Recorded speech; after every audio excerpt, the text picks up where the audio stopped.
Bonjour, c'est Thierry Gandillot pour une page cinéma et musique pour la formidable exposition qui s'ouvre aujourd'hui à La Villette, à la Cité de la Musique, avec cette affiche qui est assez surprenante. Vous voyez, la planète des singes qui joue de la musique. Alors tout le monde me demande si c'est une image du film. Eh bien non, c'est le compositeur qui dirige lui-même, Jerry Goldsmith, 1968, la première planète des singes.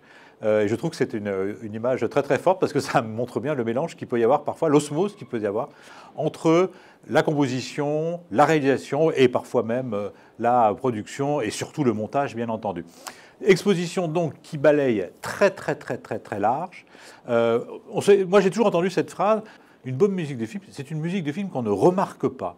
Alors à la fois ça m'a beaucoup séduit comme phrase, et en même temps ça me paraît un petit peu bizarre parce que quand on regarde, quand on réfléchit comme ça 2 secondes, je sais pas, Mrs. Robinson pour le lauréat, quand on pense à La chevauchée des Valkyries, Coppola, Les chariots de feu, enfin, on peut en citer 10 000 comme ça, La valse de Strauss dans 2001, l'Odyssée de l'espace.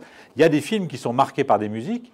Alors, toute la question, c'est de savoir si on fait les musiques avant le tournage, si on fait les musiques pendant le tournage, ou si on les fait carrément après, ou bien même si on utilise des musiques préexistantes comme celles que je viens de citer. Alors, bon, comme l'exposition balaye très large, j'ai choisi de vous parler juste d'un thème, c'est celui de l'osmose des couples mythiques que peuvent former un réalisateur et un compositeur. Alors évidemment, le premier qui vient à l'esprit, Sergio Leone, Ennio Morricone, Le Mont, la Brute et le Truand, Pour quelques dollars de plus, Il était une fois dans l'Ouest, Il était une fois la Révolution.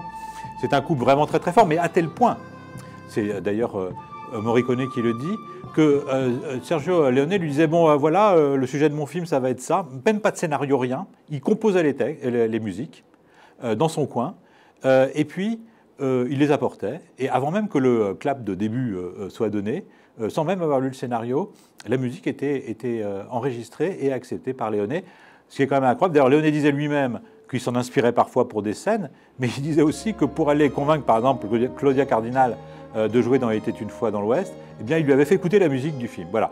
Il faut savoir aussi que l'osmose était tellement forte entre les deux que quand Sergio Leone est mort, Ennio Morricone a dit « Mais je me doutais bien qu'il allait mourir parce qu'il voulait faire son grand projet sur la bataille de Leningrad et il ne m'avait pas demandé la musique, donc je pensais qu'il n'y croyait pas. » Voilà. Autre, évidemment, couple célèbre, Nino Rota et Fellini. Fellini qui dit à la mort de Nino Rota « J'arrête le cinéma ». Et puis, dernier exemple, évidemment, Alfred Hitchcock, Bernard Herrmann, là aussi un couple complètement en osmose. C'est lui qui va faire la musique de Psychose. Vous savez que en fait, Hitchcock ne voulait pas de musique sur la fameuse scène de la douche de Psychose. Eh bien, c'est Bernard Herrmann qui lui a imposé cette espèce de violon strident qui scande la scène et qui restera la marque de fabrique. Eh bien, ces deux-là se sont disputés au bout d'une dizaine de films, Vertigo, La mort aux trousses, L'homme qui en savait trop, vous savez, où ce coup de cymbale va étouffer le bruit du coup de pistolet, et puis tout d'un coup, le rideau déchiré, ça ne plaît pas Hitchcock, hop, il le vire. Et il le vire, et où va Bernard Herrmann? Eh bien, il va chez Truffaut, le grand admirateur d'Hitchcock, qui va lui demander la musique de Fahrenheit 451. Alors après ça, Herrmann va disparaître un petit peu de la circulation, et là, il va ressurgir en 1976, plein âge de gloire du nouvel Hollywood, et il va signer la musique de Taxi Driver, 1976, et il mourra le soir de la première de Taxi Driver. Voilà, allez voir cette exposition et lisez, achetez, regardez ce livre qui est publié par Actes Sud et La Cité de la Musique.